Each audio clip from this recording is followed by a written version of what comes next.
ഇന്ന് നമ്മളിവിടെ പ്രിപ്പയർ ചെയ്യാൻ പോകുന്നത് ഉണക്കമീൻ മസാലയാണ്. ഉണക്കമീൻ നല്ല ചതച്ചിട്ട് മസാല ആക്കിയെടുക്കുന്ന ഒരു റെസിപ്പിയാണ്.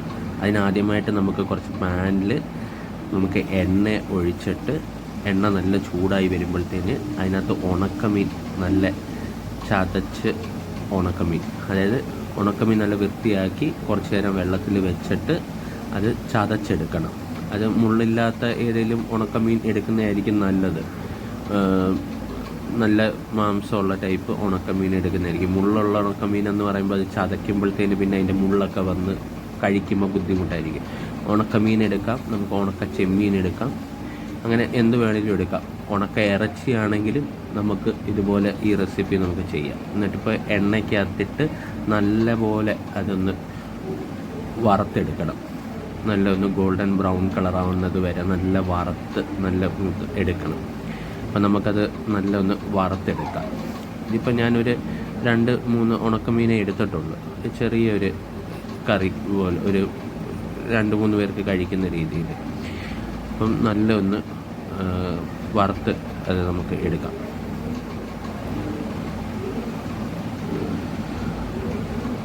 ഇപ്പം അത് നല്ല നമുക്ക് വറുത്ത് കിട്ടിയിട്ടുണ്ട്, നല്ല ക്രിസ്പി ആയിട്ട് നല്ല വറുത്ത് കിട്ടിയിട്ടുണ്ട്.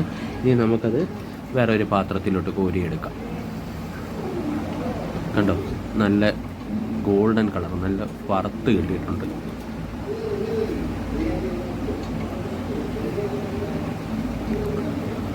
ഇനി നമുക്ക് ഈ എണ്ണയിൽ തന്നെ നമുക്ക് ബാക്കിയുള്ള പ്രിപ്പറേഷൻ ചെയ്തെടുത്താൽ മതി. പ്രത്യേകിച്ച് എണ്ണയൊന്നും മാറ്റേണ്ട കാര്യമില്ല. ഈ എണ്ണയിൽ തന്നെ ബാക്കി കാര്യങ്ങൾ നമുക്ക് ചെയ്യാം. അപ്പോൾ ഇനി ഈ അടുത്തായിട്ട് നമുക്ക് കണ്ട് ഇത്രയേ ഉള്ളൂ നമുക്ക്. അപ്പം അടുത്ത ഈ എണ്ണയിൽ തന്നെ എണ്ണ നല്ല ചൂടായി കിടക്കുകയാണ്. അപ്പോൾ ഈ എണ്ണ കുറച്ച് കടുകിട്ട്, എണ്ണ നല്ല ചൂടായി കിടക്കുന്നുണ്ട്, കടുക് നല്ല പൊട്ടിയിട്ടുണ്ട് പെട്ടെന്ന് തന്നെ. ഇതിനകത്തോട്ട് കുറച്ച് ഇഞ്ചി വെളുത്തുള്ളിയും കൂടെ ചതച്ചത് നമുക്കിടാം. പിന്നെ കുറച്ച് പച്ചമുളകും കൂടെ, ഒരു 2-3 പച്ചമുളക് ഒന്ന് കീറിയത്, അതും കൂടെ ഒന്ന് ഇതിൻ്റെ കൂടെ ഒന്നിട്ടിട്ട് നല്ല മൂപ്പിച്ചെടുക്കാം. അതിൻ്റെ പച്ചപ്പ് ഒന്ന് മാറുന്നത് വരെ നമുക്കൊന്ന് മൂപ്പിച്ചെടുക്കാം. ഇനിയിപ്പം നമ്മൾ അതൊന്ന് നല്ല ഒന്ന് മൂത്ത് വരുമ്പോഴത്തേന് നമുക്ക് അടുത്തതായിട്ട് ഇതിനകത്ത് ഇടാനുള്ളതെന്ന് പറഞ്ഞാൽ കുറച്ച് സവാളയാണ്. ഒരു സവാളയാണ് ഞാനിപ്പം ഇവിടെ എടുത്തിരിക്കുന്നത്. അപ്പം നമുക്ക് ആ സവാള നീളത്തിൽ അരിഞ്ഞിരിക്കുന്ന സവാള അതിനകത്ത് ഇടാം. ഇനി ഈ സവാളയും കൂടെ ആ എണ്ണയ്ക്കകത്ത് കിടന്ന് നല്ല ഒന്ന് മൂത്ത് എടുക്കണം, നല്ല ഒന്ന് വഴറ്റിയെടുക്കണം. അതിൻ്റെ ഒന്ന് ഗോൾഡൻ കളർ ആവുന്നത് വരെ നല്ല ഒന്ന് വഴറ്റിയെടുക്കണം, നല്ല മൂപ്പിച്ചെടുത്ത്.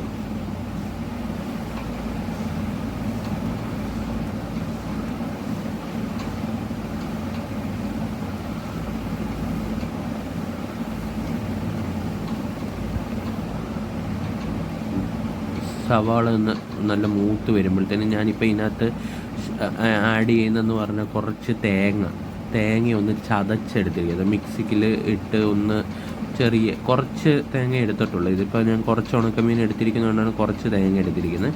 കുറച്ച് തേങ്ങ ഒന്ന് മിക്സിക്കകത്തിട്ട് ഒന്ന് ചതച്ചെടുത്തിരിക്കുകയാണ്. നമ്മൾ ഈ തോരനൊക്കെ എടുക്കുന്ന പോലെ ഒന്ന് ചതച്ച് ഒന്ന് എടുത്തിരിക്കുകയാണ്.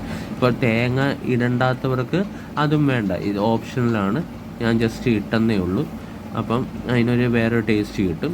അപ്പം അത് അതിനകത്തൊന്ന് ആഡ് ചെയ്യുക. എന്നിട്ട് അതും കൂടെ ഒന്ന് നല്ല ഒന്ന് വഴറ്റിയെടുക്കുക. ഇനി തേങ്ങയും ഈ സവോളയും ഇഞ്ചിയും വെളുത്തുള്ളിയും പച്ചമുളകും എല്ലാം കൂടെ ഒന്ന് മിക്സായി വരുമ്പോഴത്തേന് അടുത്ത നമ്മൾ അതിനകത്തോട്ട് ഒരു തക്കാളി ചെറുതായിട്ട് അരിഞ്ഞത് അതിനകത്ത് ഇട്ട് കൊടുക്കാം. ഇനി ആ തക്കാളിയും അതിനകത്ത് ഇടുമ്പോഴത്തേന് അതിൻ്റെ കളറൊക്കെ അങ്ങ് മാറും, ഒരു ചെറിയൊരു ചുമപ്പ് കളർ ആവും. അപ്പം ഇനി ആ തക്കാളിയും കൂടെ അതിനകത്തോട്ട് നല്ല ഒന്ന് വഴറ്റി ഒന്ന് ചേർന്ന് കഴിയുമ്പോഴത്തേന് നമുക്കിതിനകത്തോട്ട് നമ്മുടെ പൊടി സാധനങ്ങൾ ഇടണം. ഇതിനകത്ത് പ്രത്യേകിച്ച് ഒത്തിരി മസാലകൾ ഇടാനായിട്ടൊന്നുമില്ല. നമുക്ക് ഇതിനകത്ത് ഇടാനുള്ള കുറച്ച് മഞ്ഞൾപ്പൊടി. അപ്പോൾ നമ്മൾ ആദ്യമേ കുറച്ച് മഞ്ഞൾപ്പൊടി, കുറച്ച് മുളക് പൊടി, അതായത് 1 സ്പൂൺ മുളക് പൊടി മതിയായിരിക്കും. ഇനി നമുക്ക് 1 സ്പൂൺ മുളക് പൊടിയും കൂടെ ഇതിനകത്തോട്ട് ഇടാം. അപ്പോൾ 1 സ്പൂൺ മുളക് പൊടിയും കൂടെ ഇട്ട് നല്ല ഒന്ന് വഴറ്റിയെടുക്കാം. അതിൻ്റെ പച്ചപ്പൊന്ന് മാറുന്ന വരെ ഒന്ന് വഴറ്റിയെടുത്താൽ മതി.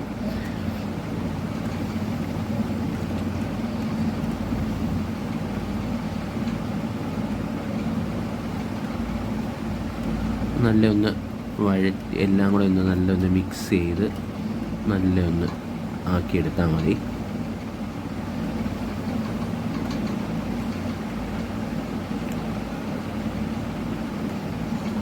ഇനി നമുക്ക് ഇതിനകത്തോട്ട് നമ്മുടെ വറുത്ത് വെച്ചിരിക്കുന്ന ഉണക്കമീൻ ഇട്ട് കൊടുക്കാം.